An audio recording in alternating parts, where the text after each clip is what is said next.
Welcome to the Genealogy Gems podcast, providing quick and innovative ways to make the absolute most out of your research time and creative ideas for sharing and displaying your family history. I'm your host, Louise Cooke.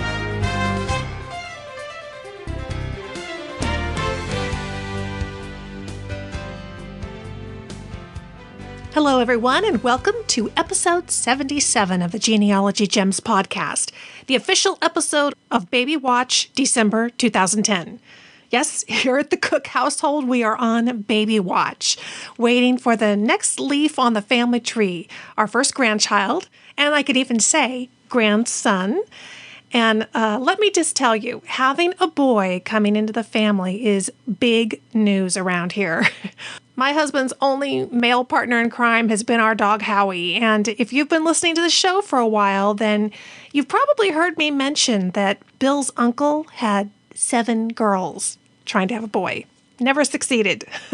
So, needless to say, he is on cloud 9 that there is a boy coming into this family, and he's getting out all the baseball gloves and polishing up his woodworking tools. I just have to keep reminding him that it's going to be a while for all that. But so if the phone rings today while I'm recording, there may just be a dead silence as I go running out the door to the hospital. So I know you'll understand, right? So did you read the latest Genealogy Gems e-newsletter? And more importantly, did you watch the little video that was included in it? I hope so, because there's some important information in there on how to win a copy of the Family Tree magazine CD. It's called Organize Your Genealogy Life, something we all need. And the deadline to enter to win that CD is coming up fast, December 15th of 2009. So if you haven't checked it out already while you're listening to the show, head to your email inbox, pull up the email, and find out how to enter. And in the news, the folks over at footnote.com have just announced some new records. They've announced that in honor of Pearl Harbor Day, which is today, December 7th, they are making their interactive World War II collection available free of charge for the month of December of 2009.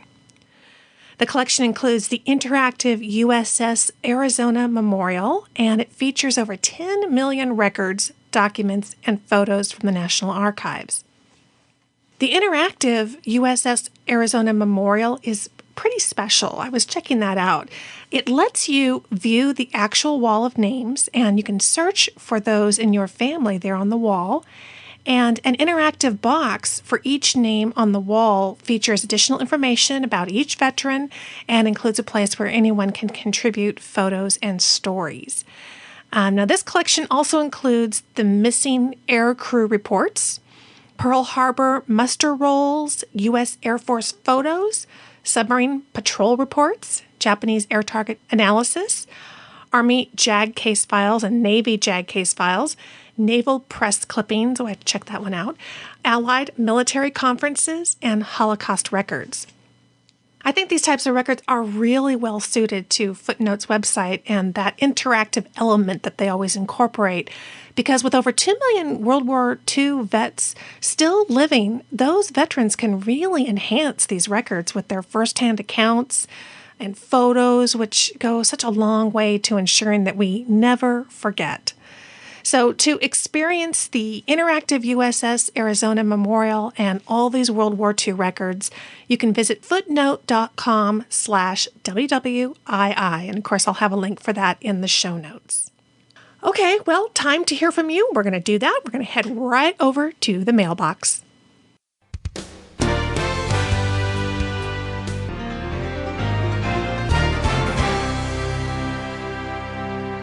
Well, here in the mailbox, I have a couple of emails. Oh, my friend Michael from Irvine, California, he writes, "Thanks for the Genealogy Gems Toolbar. I loaded it up and it sure is handy. But I got to thinking, since it now has access to my computer and loads things on automatically, does this open me up for a virus? Not intentionally, I'm sure, but if you get a virus without you knowing, could this now be a vehicle for spreading it to your users? I'm very risk averse given how important my computer is for all my genealogy work. Thanks a bunch and keep up the great work." Well, Michael, I totally understand your concern. And actually, I want to assure everybody listening, the Genealogy Gems Toolbar is completely created on and hosted by a secure website. It's called Conduit, and it resides there on their secure website. So nothing is coming directly from my computer or from a computer that other people can get in there and add things to virus-wise. So, of course, when it comes to the internet, there's never a complete guarantee of security. I don't want to say that there is, but this is definitely the most secure option available. I've been using it on my PC as well as my Mac. It's been working terrific, and I haven't seen anything strange come through. So Conduit has come to me very well recommended, and I think that you'll find that it works really well. And the neat thing is like you said, it's just super handy for getting quick access to not only everything to do with genealogy gems, but also I have a listing of some great websites, as well as I have Lisa's Gem of the Week. It's a little, like a blue diamond button that you'll see there on the toolbar, and you just click it, and it has a little gem that can only be found there by toolbar users. So just to recap, a toolbar is a little strip of specialty buttons that you can add to your internet browser. So if you're on a PC, it might be Internet Explorer. And all you have to do is go to the Genealogy Gems podcast.ourtoolbar.com. And there you'll find a button. You just click that button. It automatically downloads the toolbar. You don't even really see anything happening. And it is loaded onto your internet browser. So whether it be Firefox or Internet Explorer or whatever. And in the end, you find this little strip. It doesn't take up very much space. And it has the strip of buttons where you can listen to the podcast. Actually, this one, Family History, and the Family Tree Magazine podcast, as well as have quick access to all kinds of different features like my genealogy videos, the blog, and of course those free sites and the Lisa's Gem of the Week. So it's a lot of fun, super easy to use. The nice thing is you only have to download it that one time and it's there. And yes, I did test it. You can uninstall it. For some reason, if you decide that you don't want to use it, very simple to uninstall. So check it out and see what you think. And here's a question from Gordon Churchill. He writes, for the last 30-some years, I've been working on a genealogy that began by asking who my ancestors were and now has expanded into multiple family lines and spread itself back into the 1600s in Plymouth, Massachusetts. I had taken a lengthy hiatus from the research and work on it, about 10 years, and recently in talking with my grandchildren realized I had better get this in some form that I can pass on. But I'm a bit puzzled about a couple of things. First, in my father's line, Churchill, I have found a book, The Churchill Family in America, by Gordon Churchill in the early 1900s. I have no way of evaluating the data that he presents, but as I research on the Ancestry website, it seems to be fairly close to what everyone else is recording. When I work back to the ancestors who came to Canada in the 1780s, I have been able to find cemetery headstones, Yarmouth, Nova Scotia community histories, etc. But before that, I have little to work with. At what point do you start taking the prepared genealogical work of another person, that is this book, at face value because the records are so old that there is little left to work with? I do know that he says that the family line is in Plymouth, Massachusetts in the 1600s. I've listened to all the Genealogy Made Easy podcasts on my iPod going to and from work, and now I'm working my way through your Genealogy Gems stuff. Good work, and thank you so much for all of this. Oh, you're welcome. Oh, and he writes, P.S. Do you know of any online sources / podcasts, etc., that would be particularly helpful for Canadian research? Okay, well, we've got a couple questions here. First of all, you ask, at what point do you start taking the prepared genealogical work of another person, that is, like a book, at face value because the records are so old? The answer? Never. Never in terms of you never use them as this is the source. This is the primary source for this information. Compiled genealogies are a terrific resource and definitely one that you should be incorporating. There is no point in reinventing the wheel. But really what those compiled histories do for you is they give you the clues as to where to look. But the ultimate goal is to locate the primary sources that confirm the information or disprove the information that you find in the book. And certainly you're going to find both cases. So the thing is, if you're saying that there's very little to work with, then I guess the big question is, how did this gentleman write this book, and what is it based on?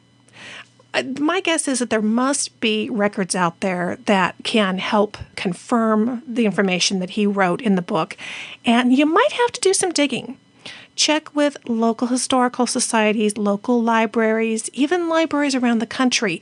Lately, I've been interviewing a lot of librarians for the Family Tree Magazine podcast, and one of the things that really amazes me is how genealogical records for a completely different area of the country find their way into a whole nother state, and I'm sure this happens around the world, Canada, Australia, Great Britain, where you find that just because the family ended up moving to another area and when somebody died, they, bequeathed all of their information or their family histories to their local library. So you might have to get crafty and creative in kind of tracking down where some of these records or diaries or other kinds of materials that may have been the original sources for that book that you found, where they've ended up. And so, again, I would use them as your clue, as kind of your map as to where to go next, but don't give up. If that work is true, then there must be information out there and sources that can help confirm what you're reading.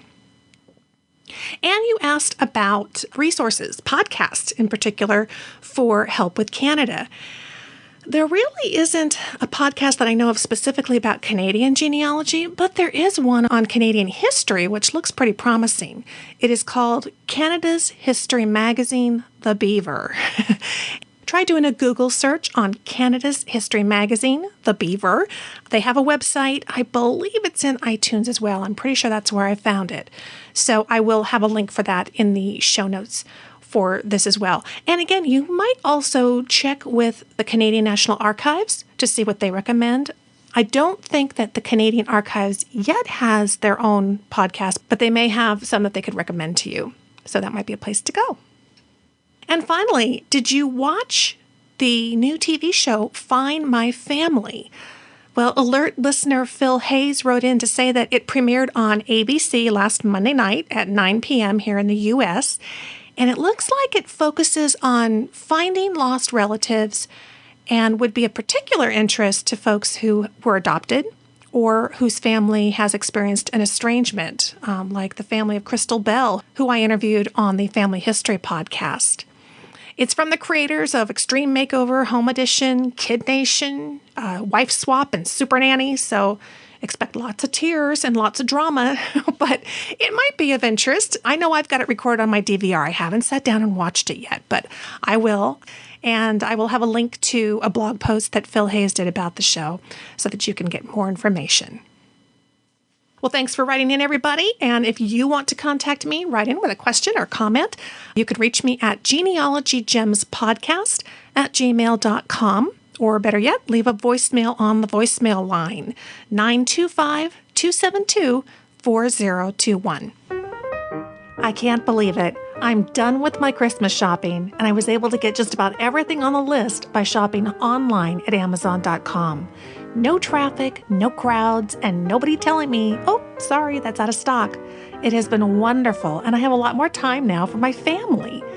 This year, you can get your shopping done, have the gifts delivered to your door, and support this free genealogy podcast all at the same time. If you enjoy these free shows and you'd like to help me cover the costs of bringing them to you, there's a really easy way to do it this Christmas that won't cost you a thing.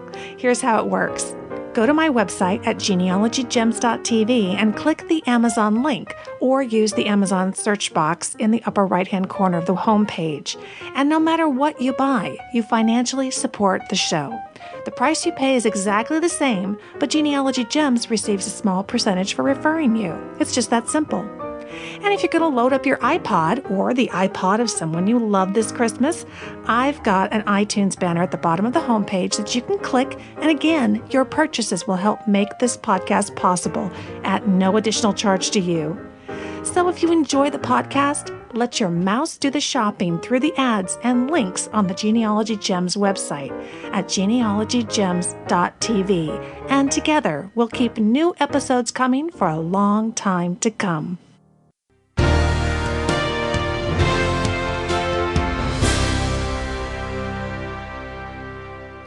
Are you having a bad hair day? Well, this gem may just help you out. Not with your hair, but it should help you learn a bit more about your ancestors' hair. Okay, are you totally confused yet? Well, don't worry, because the photo detective, Maureen Taylor, is here to set us straight. Or maybe curly. Or maybe an updo. Yikes, I better stop while I'm ahead. Here's my conversation with Maureen. Hey, Maureen, how are you doing today? Good, Lisa. How are you? I'm doing great. I'm excited to talk to you about your new book. I want to go back and just make sure that everybody is really familiar with your background and what you do. You are the photo detective. Tell us the places where they would find your work.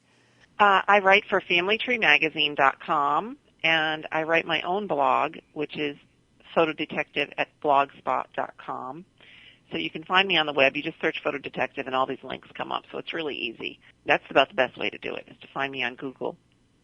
Terrific. And you know, it's interesting because you are so well known as the photo detective. And it got me wondering when I was thinking about doing this interview with you, when did you first become interested in photographs?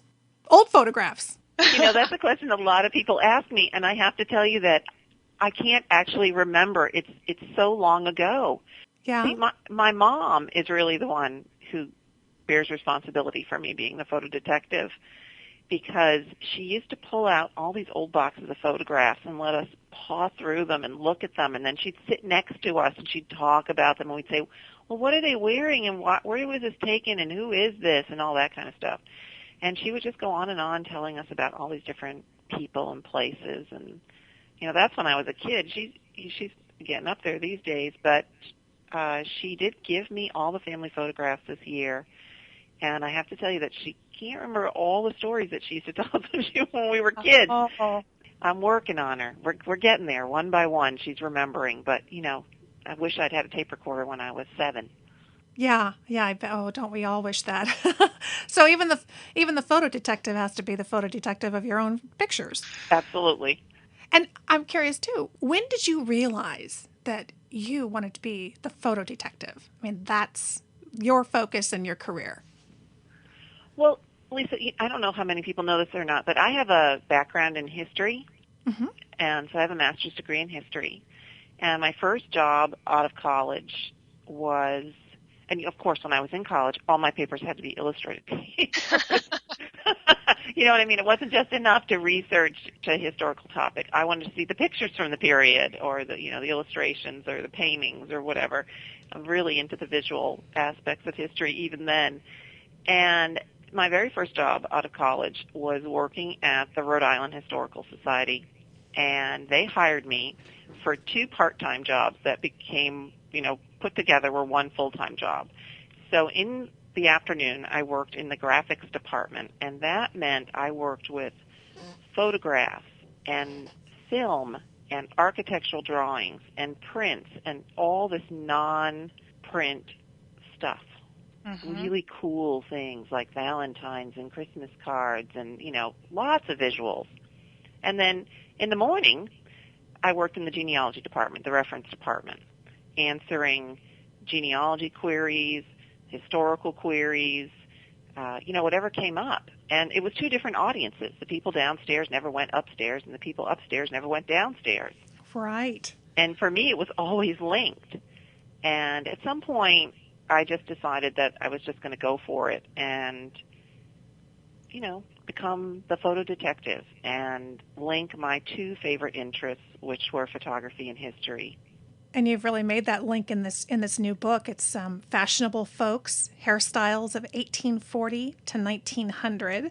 I can guess if I ask you the question, what prompted you to write the book, I'm just assuming that you had come across some wild and woolly hairstyles over the years as you've gone through all these photographs. What prompted you to actually get it into one volume here? One volume. Well, I did. I've run into lots of unusual hairstyles all the time. And so people send all these pictures to me, or they send it to Family Tree Magazine for me to feature in the column.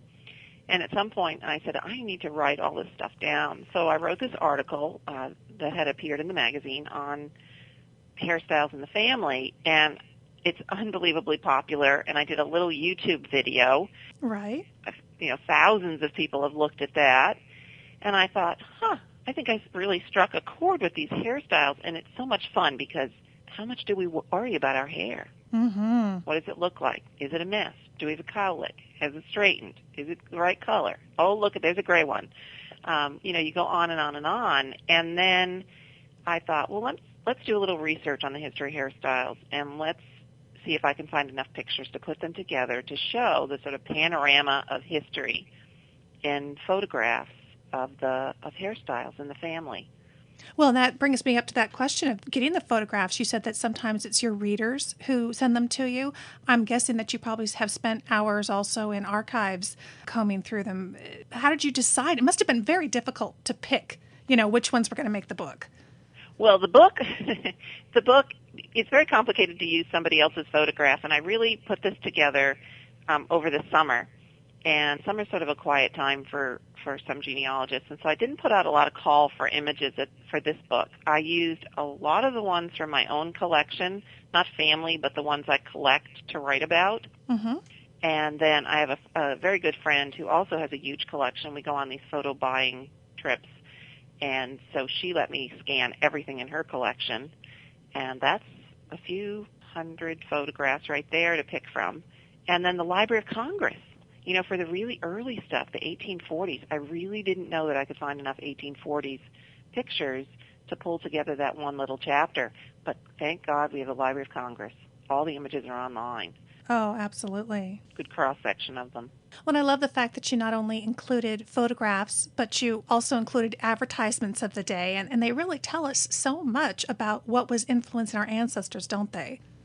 Yes, they do. And those hair products that they put in their hair, all the advertisements, you can tell at some point that there was a lot of public backlash against the ingredients in those hair products because the advertisements start to say, will not harm you, will not kill you. These are safe to use. They're not going to discolor your hair or dye your clothes or kill you or you develop some dreadful illness from them. And then what I didn't expect was, I thought about hair as a fashion accessory, mm-hmm. as hairs and beards and all that sort of stuff. But I didn't really think about how dramatic hair is, that it was related to death and divorce and amazing things. And then how far back are, that expression, everything is new is old, where fashions come back into style all the time. Well, what I didn't expect was how far back that repeating pattern goes, so that in the 1890s, women's hairstyles were those little knots up on the top of their head, like the picture you sent me. Yes, yes. The group portrait from the 1890s, where everybody's got this little point on the top of their head with some little leaf coming out of it. That's actually called the Grecian hairstyle, supposedly modeled after what women wore in Greece all those years ago. Oh my gosh. That was so funny because that was one of the few, I was looking at my photographs and wanting to send you a couple of them, and I realized, oh my gosh, my folks have a lot of boring hair. That's funny because I've always been a fusser about my hair. and here, but this one photograph, and I'll have it for everybody on the website, are the 6 sisters and the 1 brother. One of these is my great-great-grandmother. But the women all have their hair up in this knot. And I really hadn't noticed that style before. But then I was looking in your book, and the very first photograph in your book, that's what the woman's wearing. Yes. And she has that knot in her hair and that same, serene look. And it just really surprised me because it was one of those things that had it was not the thing that had caught my eye about the photograph. I was always looking at the jewelry and the expressions and all those things. And I realized, oh my gosh, they really do practically all have the same hairdo. Well, the hair tells you so much. Like, for instance, if you have an older woman who's wearing a younger hairstyle, meaning she's an older woman, she's not very conservative in her She's very fashionable. She might be wearing a hairstyle that young girls wear, for instance, rather than one that's more appropriate for her age group. Now, of course, today we don't really do that, or you have an older woman who holds on to the hairstyle of her youth. So that you might have a woman in the 1880s who's wearing an 1840s hairstyle or 1850s or 60s hairstyle. And gosh, I think that happens to all of us even nowadays, doesn't it? You tend to want to gravitate back towards what you're used to. In the photo that I sent you, I think what kind of surprised me is seeing a big bow in the hair of a woman who was maybe 35, 40 years old. Nowadays, we would think of the bow as being a very youthful thing. Would that have been the case back then, or was that a very chic style? No, it was actually pretty useful then. Okay, that's what I figured. I hate to tell you.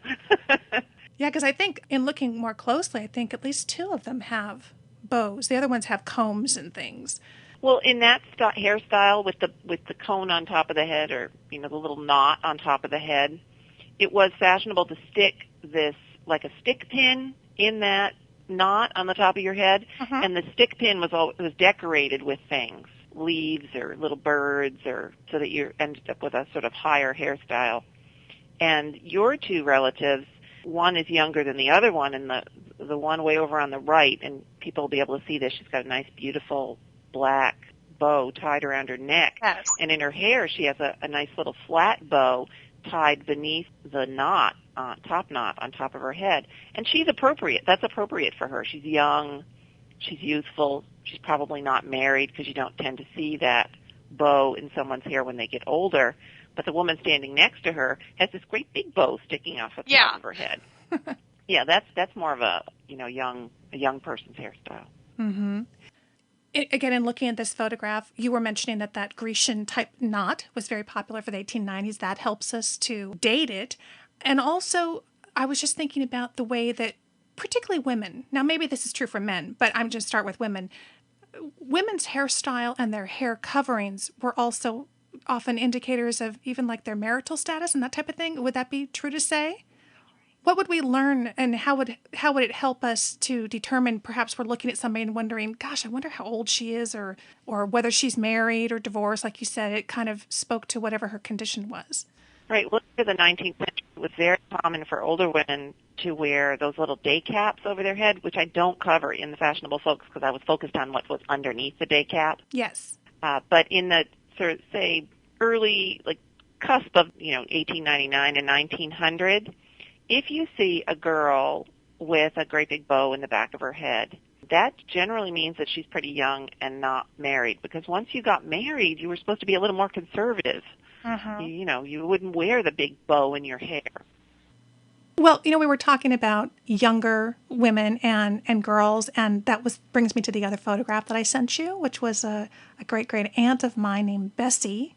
And what struck me about it was it's the only photograph I've found with that long flowing hair. It looks very on purpose. Would that typically be what a little girl would do? And what kind of a time frame would that be? Right. It's the 1890s, again, maybe early 20th century. I mean, you know when she was born, right? So it's definitely got to be within that time frame. And it looks, from the appearance of her hair, it looks like it was once braided and pulled back. But it was pretty common in this time frame to pose young girls with their long hair flowing, down their back. And actually, in some cases, for women that had absolutely gorgeous hair, photographers would ask them to take it down, or really long hair, and turn them around so that you can really focus on the hairstyle itself, just, the beauty of the hair. Yeah, I think that was what seemed so on purpose to me about it, was you could sort of see those kinks, which made me think somebody purposefully let it down. And it's beautiful. I mean, it's a beautiful picture. Maybe her mom did it. Oh, that could be. Yeah. And that brings me to, I'm thinking about particularly the photographs in your book, that there are many of them to me look fairly well to do. And I was thinking about going through all my own photographs at home and realizing there weren't too many fancy hairstyles, but a lot of them were just farmers, and when they got their picture taken, they went into town or something. Is a hairstyle representative of wealth? I haven't seen too much of that, except when it becomes how can I explain this? Hair pieces. So let's talk about hair pieces for a minute, because this is definitely where this sort of economic thing comes into play. Right. Most women in the 19th century had a hair piece or two, so that at the upper end of the hair pieces that you could buy were those made out of real human hair that was imported hair. So women in Europe would cut their hair off, sell it, and it would ship to America and made into these very elaborate hair pieces, especially in the 1870s, where you see those great big braids up on top of their heads. Yes. They have hair in behind. That's just the hair piece on top. But the cheapest hair that you could buy, and this was very startling to me, the cheapest imported hair that you could buy came from an animal. Oh, my gosh. A yak. Oh. Oh, my gosh. And you just imagine. You can just imagine. I mean, and so when you look for hair pieces in photographs, you look for a couple of things. You look for differences in the shade of the hair to see if the hair piece matched their natural hair color. And, of course, they're black and white pictures, so you sort of have to look for tonal changes. You look for texture, and, of course, you look to make sure that it's a real hair, like real human hair. There is one woman in this fashionable folks book that I highly suspect is wearing a yak hair piece rather than a human hair piece. It just doesn't look like human hair to me. Interesting. It's very thick and sort of odd looking. And sometimes didn't they kind of stuff underneath and then just lay the top layer of their own hair over pieces? Yeah. Make it, because there's all that fullness on the sides, particularly around the Civil War. They did that in the 1850s with the big puffs side of their head, and you can see some of those pictures in the book. And then again, for some of those Grecian hairstyles, like the woman on the front cover where she has a ribbon wrapped around this very curly hair, they stuffed it with whatever they had available. It could be their own hair that they kept from their hairbrushes. It could be hair pieces. They actually sold forms so that you could get that very full look in the early 20th century with the Gibson girl, and that very puffy look. What was funny is I went to get my hair cut just a little while ago, and I brought a copy of the book into the hair salon to see what their reaction would be. And we had a really good time sitting there and looking through the hairstyles, because there was someone in the salon, a woman who works in the salon, who used to work for television in Europe, and she was in charge of creating all these hairstyles. Oh. So she was going page by page. Oh, I know how we did that one. Oh yeah, that's how they did that one. Yep.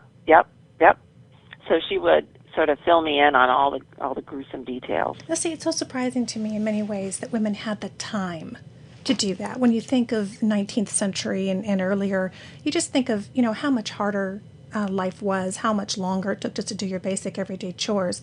It's amazing that they really did still carve out that time and make sure that their hair looked the way they wanted it to. Absolutely. And men did too.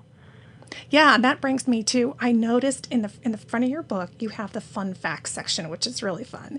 And you said, while facial hair for men wasn't acceptable until the mid-19th century, many men wore fake beards and mustaches in their leisure time.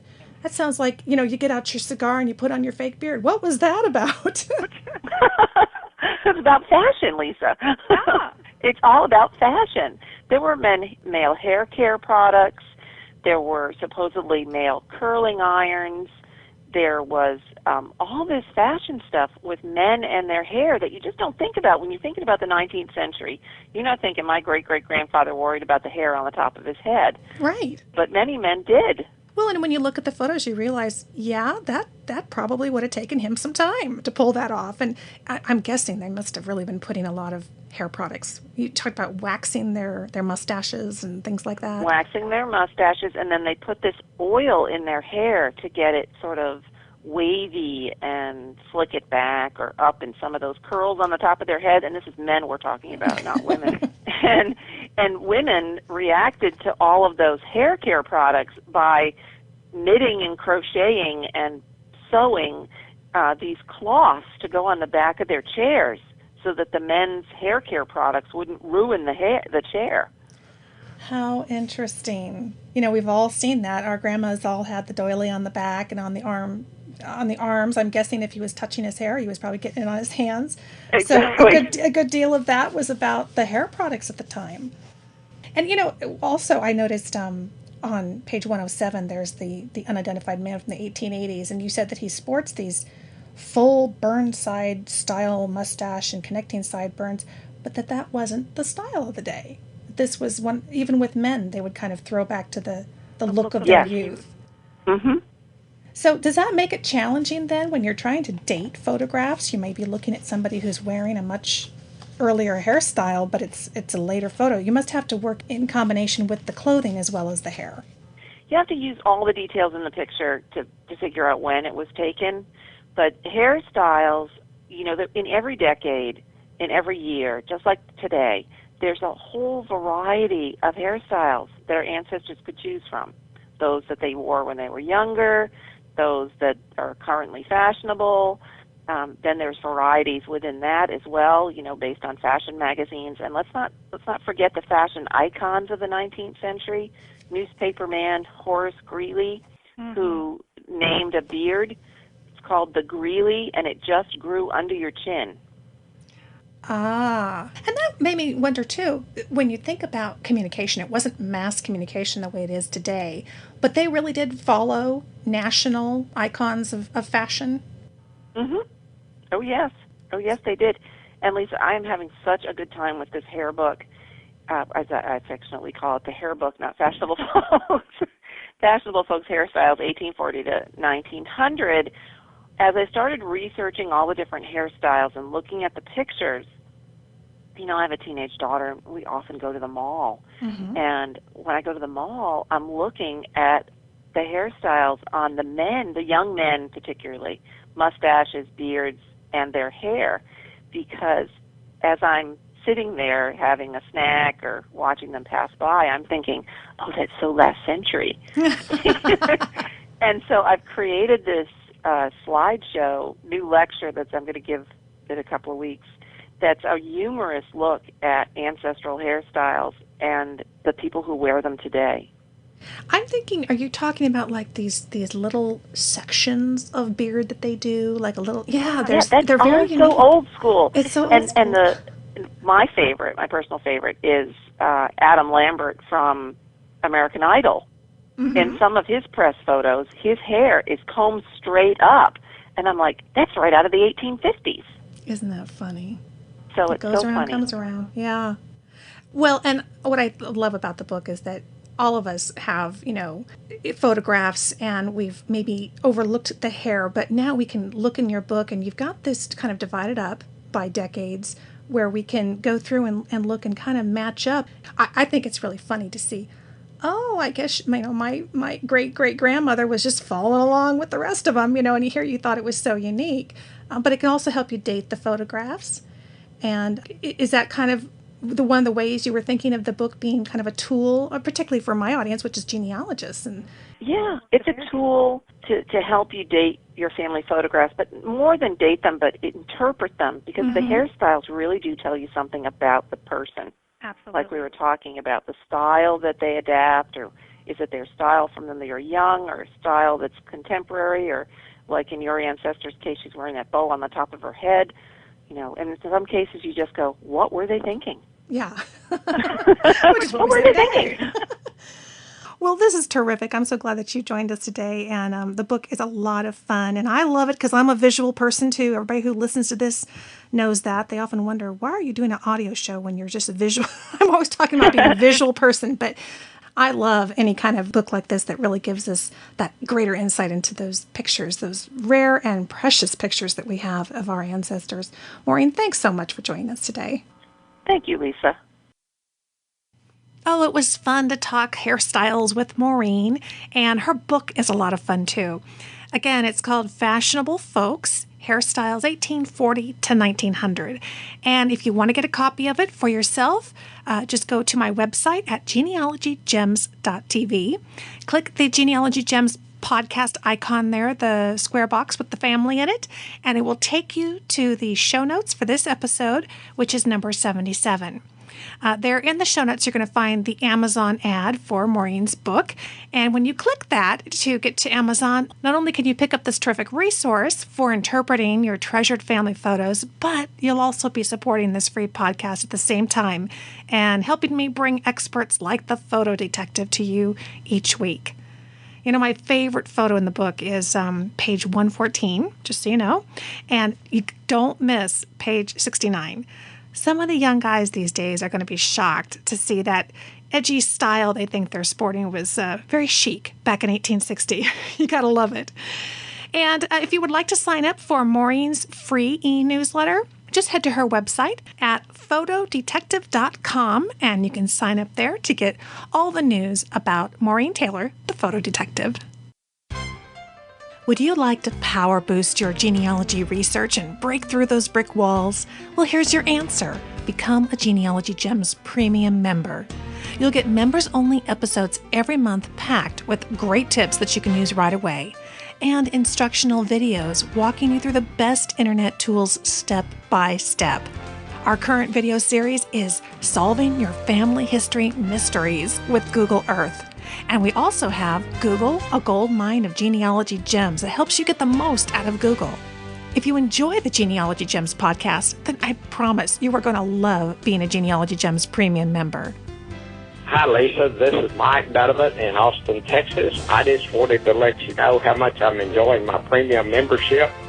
I really believe that between listening to your podcast and the online premium videos, that I have really moved my genealogy knowledge and my research to a whole new level. I just wanted to thank you so much.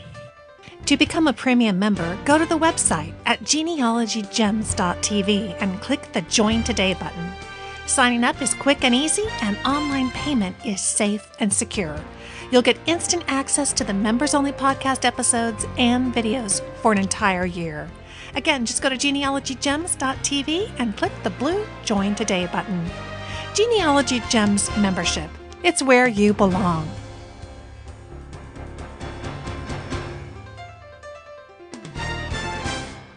This gem is about storytelling. Family storytelling, and it seemed like this would be a good time to talk a little bit about this with the holidays coming, and you're going to be having opportunities to get together with your extended family, and telling stories is a great way to get connected. You know, I've said it before on this show, if there are people in your family who you don't have anything in common with, you do always have family history in common. And that's that common bond that can bring you together, bring out the laughs and the tears, and hopefully some more family history. And it's funny, I was thinking about this because I was over at my daughter Vienna's house the other day, and we were sitting and watching a Christmas special. It was on HGTV, I think, and it was the decorating of Walt Disney World. And we both love Disneyland and Walt Disney World. So they were showing the amazing process that they go through. It's pretty much a year-long endeavor for them to get that place prepared to decorate on one single night where everything comes out at once. And anyway, they were showing Cinderella's castle. And it's this huge structure, and they turn on the lights, and it is literally covered in these just sheets of nets of lights. When they shine different lights on it, different colors, it changes colors, and it's just spectacular. I couldn't help but kind of giggle, and Vienna says, what's funny? And I said, well, you know, it's funny. It actually reminds me of a story that I read in her great-grandfather Raymond Cooke's little autobiography that he wrote, just a couple of pages that he typed up. And he immigrated, as I've mentioned before here on the show, from England to Canada in about 1912. And he was young. He was about 17 years old. And he did not have any prospects when he arrived. And he describes himself as wearing this silly little outfit that made it very apparent that he was from England. And anyway, he had a couple of different odd jobs. But he heard about a job that was at the Parliament building in Regina, Saskatchewan. And I guess there was a dignitary coming. I want to say it was a prince. I'd have to go back and read the story again, but it was somebody in the monarchy who was coming for a very important visit to Regina. And the mayor of the town wanted to decorate the Parliament building extravagantly. And extravagant for 1912. They had just been through the huge tornado that had ripped through the town. But that was not going to stop him, and he wanted to have lights on every single window, grand Victorian kind of a brick structure. And so Raymond got a job. But when he got there, he found out his job was going to be that he was going to hang by his feet with one of the other workers holding on to his ankles, and he was screwing in light bulbs. I mean, way up in the air. I said, what was funny was he says when they turned it on, the mayor said, "Oh, that's beautiful, but I don't like the colors. We're going to change them all out to white." And so Raymond had to go back and unscrew these light bulbs and screw in the white light bulbs. Vienna got a real kick out of that. And it was funny, I had never told her that story before. And I got to thinking, it's interesting. Most of us who are involved in genealogy, maybe our spouse isn't as passionate about it as we are. I mean, I don't know. We all have our different interests. But it doesn't mean that we can't be the storytellers for the families that we marry into as well as our own families. And in that case, I was kind of sharing some Cooke history. And in many times, actually, in the past, I've sent folks in my husband's family little books that I've talked about here on the show that I've put together, and they've loved it. And they have read stories that they don't remember ever hearing before.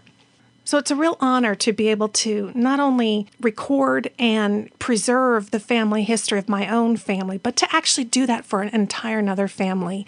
And in this case, that's the Cookes. So anyway, I was thinking, when we're sitting around the Christmas tree and we're drinking the eggnog and we're wading our way through the wrapping paper that's strewn all over the floor, what a terrific time it would be to share stories. And really, just like I said with this story, it could be at any time.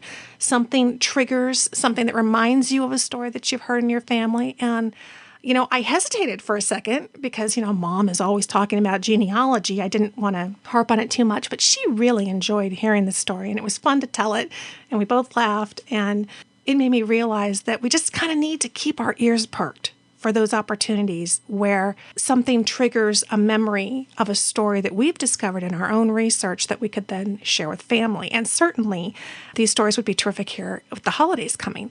So I want to encourage you to sit down and kind of think about some of those key stories that you think might fit in well to share over the holidays. If you kind of do a little bit of prep work ahead, just kind of go through and identify a couple, maybe even pull out some photographs that go along with the stories. Wouldn't it be fun when there's kind of a lull in the conversation to kind of pull them out and say, hey, here's something you might not know, and see what you think. And see maybe if it generates other stories, get that recorder ready to go so that you can capture them if they happen. But, it happens naturally and spontaneously, but a little bit of prodding doesn't hurt. And that's the preparation that you can do ahead of time. And in fact, to get you motivated, I want to share with you a story that I just listened to on another podcast, the Family History Expos podcast. I have guest hosted that one a couple of times. It's put together by Holly Hansen over at the Family History Expos, and they put on the terrific genealogy conferences around the U.S. And celebrating their 50th episode, Holly actually took the time to do just what I'm talking about. She sat down and she just shares her memories of her beginnings in genealogy. And those beginnings are really rooted in her relationship with her grandmother. I want to play just a little excerpt for you now to kind of get you started, but I want to encourage you to head over to the Family History Expos podcast and listen to episode number 50. Get out the presents and the wrapping paper and just get your wrapping done while you're listening to a wonderful, heartfelt story from Holly Hansen. I looked forward to every opportunity I had to go with Grandma. Another thing she taught me was how to fill out a pedigree chart. I can remember her taking her old roasting pot and putting it upside down on a chair and sliding me up to her card table. And she had one of those old wide carriage typewriters. They used to fill out family group records and pedigree charts on long 8.5 by 14 sheets. And so she would slide me up to that table and I would try to type. And I remember her showing me where the keys were and and teaching me which is the right finger to use as I typed my name on the pedigree chart, and then my parents' names, and then her and Grandpa's names, and I was able to fill out my first pedigree chart with 4 generations from my grandma helping me. And then we put it into a little book of remembrance that she prepared for me. And if you know about those old typewriters, manual typewriters, the lines were jiggly, but it was mine and I had done it, and it was special to me. I will always remember and be grateful to my grandmother for spending those many hours with me, teaching me so many fun things.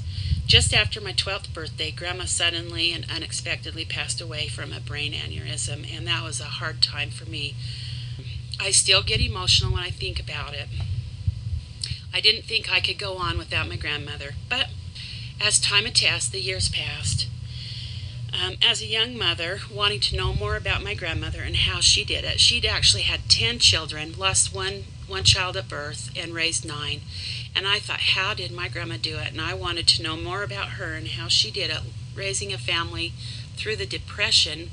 And, I felt like it was a struggle, but certainly didn't have that kind of a challenge. So I began to collect stories and interview my aunts and uncles and cousins and other people who knew her well. It was one of the most fabulous experiences of my life.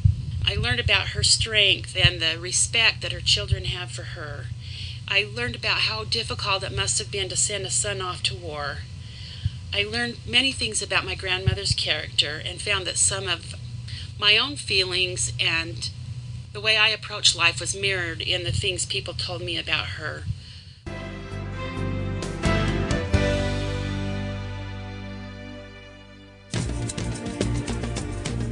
Profile America, Friday, December 11th. The winter darkness is ablaze with colorful lights all across America, from small towns to big cities, along streets and in storefronts, as well as private homes. Some neighborhoods have such massive displays they draw people from miles away. It's thought the first outdoor lights appeared in Denver in 1914, when an electrician named David Sturgeon dipped light bulbs in colored paint to light a tree outside his dying son's window. Written up in the local newspaper, the idea soon caught on around the country.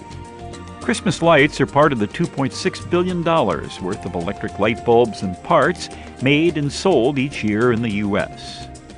You can find these and more facts about America from the U.S. Census Bureau online at census.gov. Well, that brings us to the end of the show. And doggone it, no phone call yet from my daughter, Vienna. Well, at least we got through the entire episode, and it was a lot of fun learning about our ancestors' hairstyles. My special thanks to Maureen Taylor, the photo detective, for joining me here on the show.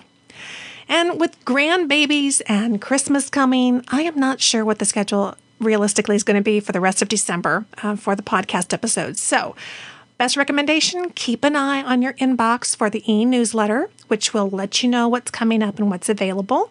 If you haven't signed up yet, you can go to genealogygems.tv, click the sign up button for the newsletter over on the left, and that will sign you up. We don't share your email address with anybody, and you get a free thank you gift, which is my ebook. It is 5 fabulous strategies for doing family history searches on Google. So that's our little thank you for you, but that's the best way to stay in touch with what's going to be coming up over the next couple of weeks. And I want to finish up by wishing you a very Merry Christmas and a Happy Hanukkah, and to tell you how much you mean to me. My listeners are amazing and wonderful people, and I cherish every single one of you. I really do. Enjoy your families and the festivities, and thank you so much for being part of the Genealogy Gems family. I appreciate it. So thanks so much for listening, friend. I'll talk to you soon.